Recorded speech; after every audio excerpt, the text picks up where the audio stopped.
When my wife Susan and I were preparing to get married, we did some marriage preparation. And one of the big things that they spoke about during that time was that we needed to communicate to have a healthy relationship. And as I was saying that, I was like, yeah, of course. Of course I want to communicate with Suze about how things are going in my life.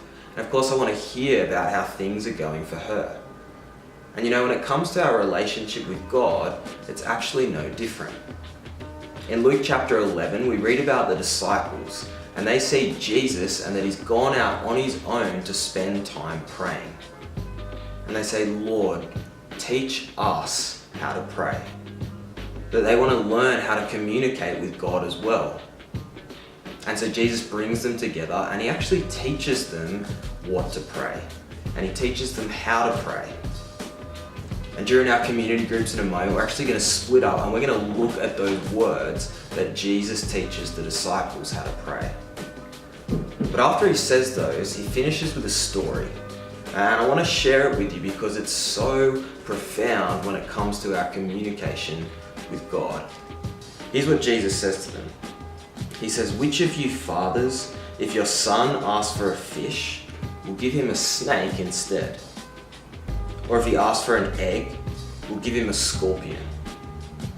If you then, though you are evil, know how to give good gifts to your children, how much more will your Father in heaven give the Holy Spirit to those who ask him? You see, he's saying that the God that we get to speak to, he's not just distant and up there in the sky, but that he's actually close and hears our prayers and longs to communicate with us. That he's a God that gives us good gifts when we actually take the time to ask and communicate to him.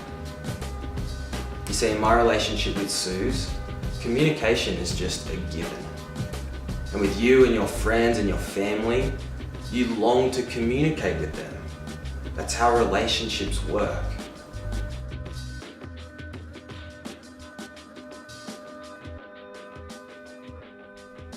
See, what I read here is about a God who longs to answer our prayers.